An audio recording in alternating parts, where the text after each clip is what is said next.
Before the world had heard of the weapon that would end the war, the most powerful nation on Earth was pouring money and effort into a completely different secret project. It did not involve splitting the atom. It did not involve vast factories or teams of physicists. It involved bats. Millions of ordinary bats, the small winged creatures that flutter out of caves at dusk. The plan was to turn these animals into living incendiary weapons, to strap tiny devices to them and release them in enormous numbers over enemy cities, where they would roost in the buildings and, at a set moment, set everything ablaze. It sounds like something from a fever dream, but it was real, it was funded, and it came astonishingly close to being used. This is the story of one of the strangest weapons projects in the history of warfare, a genuine attempt to harness the natural behavior of animals into a weapon of mass destruction. It is a story that sits at the bizarre frontier where desperation, ingenuity, and the natural world collided, where serious people pursued an idea that seems almost comically improbable, and yet which, by the cold logic of its design, might actually have worked. And it offers a window into the strange places the human mind will go when faced with the pressures of total war. To understand why anyone would conceive of such a plan, you have to understand both the nature of the enemy's cities and the desperate creativity that the war unleashed. The cities of the enemy nation were, at that time, constructed largely of materials that were highly vulnerable to fire. Wood, paper, and other flammable materials made up a great deal of the urban landscape. This vulnerability was well understood, and it shaped much of the thinking about how those cities might be attacked. Fire, it was recognized, could be a devastatingly effective weapon against such targets, potentially more destructive than conventional explosives, because a fire, once started, could spread from building to building, consuming vast areas. The challenge was how to start such fires effectively and on a large scale. Conventional bombing could start fires, but there were limitations to how precisely and widely incendiary effects could be distributed. And it was this challenge that gave rise to one of the most imaginative and bizarre solutions ever proposed. The idea originated with an individual who, contemplating the problem, made an unusual mental connection. He thought about bats and about their natural behavior, and he realized that these creatures might offer a unique means of distributing incendiary devices across an enemy city in a way that no conventional weapon could match. Consider the natural behavior of bats that made them seem suited to this strange purpose. Bats, in enormous numbers, naturally seek out dark, sheltered places to roost. When released, they would instinctively fly to buildings and find their way into the nooks, crannies, attics, and eaves where they could hide. This behavior, the planners realized, could be exploited. If you could attach a small incendiary device to each bat and release vast numbers of them over a city, the bats would naturally distribute themselves throughout the buildings, carrying their devices into exactly the kind of hidden, flammable spaces where a fire could take hold and spread before anyone could stop it. The bats would do the work of distributing the incendiary devices, guided by their own instincts. Now, we should be honest about the history here because this project was real and is genuinely documented, though we will describe its details in general terms. What follows is a retelling grounded in the actual existence of this wartime program and the real effort that went into it, told as a narrative to convey its full strangeness and significance. The core is true. There really was a serious funded effort to develop a weapon using bats carrying incendiary devices, and it really did progress through development and testing. The details are recounted to illuminate just how bizarre and how genuinely considered this idea truly was. The plan, in its conception, was remarkably clever in the way it exploited natural behavior to solve a military problem. The bats would be kept in a dormant state, then loaded into special containers that would be dropped from aircraft over the target. As the containers descended, they would open, releasing the bats, which would rouse from their dormancy and fly off to find roosting places in the buildings below. The small incendiary devices attached to them would then ignite after a delay, starting fires throughout the city in countless hidden locations simultaneously. The theory was that this would create so many fires in so many hard-to-reach places that the enemy would be overwhelmed, unable to extinguish them all before they spread and consume the flammable cities. It is worth pausing to appreciate the strange ingenuity of this concept, however troubling its purpose. The planners had identified a problem: how to distribute incendiary devices widely and effectively throughout a city, and they had found a solution in the natural behavior of an animal. Rather than relying on machines to distribute the devices, they would harness the instincts of living creatures, letting the bat's natural roosting behavior carry the devices to the most effective locations. It was a creative leap of considerable originality, a willingness to look beyond conventional weapons to the possibilities offered by the natural world. Whatever else one might say about it, the idea was genuinely inventive. The project was pursued with real seriousness and resources. It was not a passing whim or a joke. Significant effort went into developing the concept, into figuring out how to handle the bats, how to attach the devices, how to deliver them to the target. Testing was conducted, and the results of some of these tests were dramatic, demonstrating that the basic concept could indeed work, that bats carrying incendiary devices could start significant fires. In fact, by some accounts,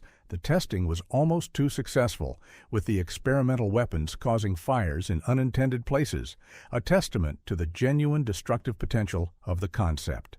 The project advanced to a point where it seemed it might actually become an operational weapon. But despite the resources invested and the demonstrated potential, the project was ultimately abandoned.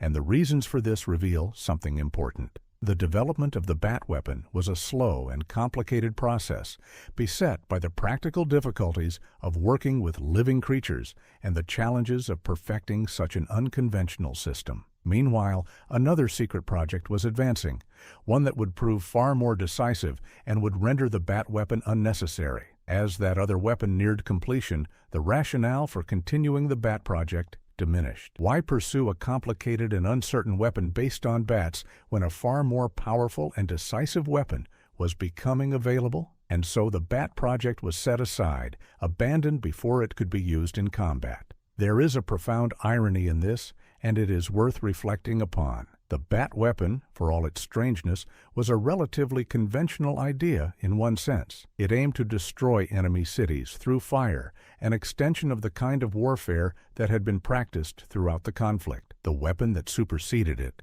represented something entirely new, a quantum leap in destructive power that would change the nature of warfare and indeed of human history forever. The contrast between the two projects, the bizarre but ultimately limited bat weapon and the world-altering weapon that replaced it, captures a pivotal moment in history, the transition from one era of warfare to another, from the strange creativity of conventional approaches to the terrifying new reality of unprecedented destructive power. Consider what the Bat Project reveals about the nature of wartime innovation and the strange directions it can take. Under the immense pressures of total war, with the stakes as high as they could possibly be, people pursued every conceivable avenue in the search for effective weapons. No idea, however bizarre, was automatically dismissed if it offered the possibility of military advantage. This led to the exploration of concepts that, in peacetime, would have seemed absurd, like training pigeons to guide missiles or strapping incendiary devices to bats. The desperation and high stakes of the war created an environment in which extraordinary creativity flourished, in which the boundaries of conventional thinking were pushed aside in the relentless search for any possible edge. There is a lesson here about how necessity drives innovation, sometimes in strange and unexpected directions. The pressures of the war pushed people to think creatively, to look beyond established approaches, to consider possibilities that would otherwise never have been entertained. Much of this creativity produced valuable innovations. Some of it produced bizarre dead ends like the bat weapon, but all of it reflected the same underlying dynamic, the way that extreme challenges can unlock extraordinary creativity, can drive people to imagine solutions that defy conventional thinking. The Bat Project, however strange, was a product of this dynamic, an example of the unconventional thinking that necessity can inspire. It is also worth reflecting on the troubling moral dimensions of this story, because we should not let the strangeness of the bat weapon obscure its terrible purpose. The weapon was designed to burn enemy cities, to cause massive destruction and, inevitably, immense loss of life among the population. The fact that it would have used animals as the means of delivery adds a peculiar dimension. But the fundamental purpose was the destruction of cities and the killing of those who lived in them. The history of the war is full of such moral complexities, of weapons and strategies aimed at enemy populations, and the bat weapon was part of this troubling aspect of the conflict. We can find the concept strange and even darkly fascinating, while also recognizing the grim reality of what it was intended to do. The use of animals in the war effort, of which the bat weapon is an extreme example, raises its own reflections. Throughout the conflict, animals were employed in various military roles, and the bat project represented an attempt to weaponize animals in a particularly direct way. There is something poignant in the image of these small creatures going about their natural behavior, being turned into unwitting carriers of destruction. The bats had no stake in the human conflict, no understanding of the purpose to which they were being put. They were simply animals, exploited for their natural instincts in service of human warfare. It is a reminder of how total war draws everything into its orbit, even the creatures of the natural world. What makes this story endure is the sheer improbability of it, the almost unbelievable fact that one of the most powerful nations on Earth seriously pursued a weapon based on bats carrying incendiary devices. It captures something about the strangeness of history, about the unexpected and bizarre paths that human endeavor can take, especially under the extreme pressures of war. The bat weapon is a reminder that the actual history of human conflict is often stranger than any fiction, that real people pursued real projects that seem, in retrospect, almost impossible to believe. It stands as a monument to the bizarre creativity and the grim determination that the war unleashed. By the time the war ended, the bat weapon had become a strange footnote in the vast history of the conflict, overshadowed by the world-altering weapon that had superseded it and that had brought the war to its conclusion. The project was abandoned, its bats never deployed in combat, its incendiary devices never dropped on enemy cities. It remained an unrealized weapon, a bizarre might-have-been, a glimpse of a strange alternative path that history did not ultimately take, but it had been real, seriously pursued, and nearly completed, a testament to the extraordinary and sometimes bizarre lengths to which the war drove human ingenuity. So the next time you see bats flitting out of a cave at dusk, those small creatures of the night going about their ancient instincts, remember the strange chapter of history in which such animals were nearly turned into weapons of war. Remember the planners who looked at these creatures and saw a means of destruction, who pursued with genuine seriousness a weapon that seems almost impossible to believe. And remember the deeper truths the story reveals about the strange creativity that desperation can inspire,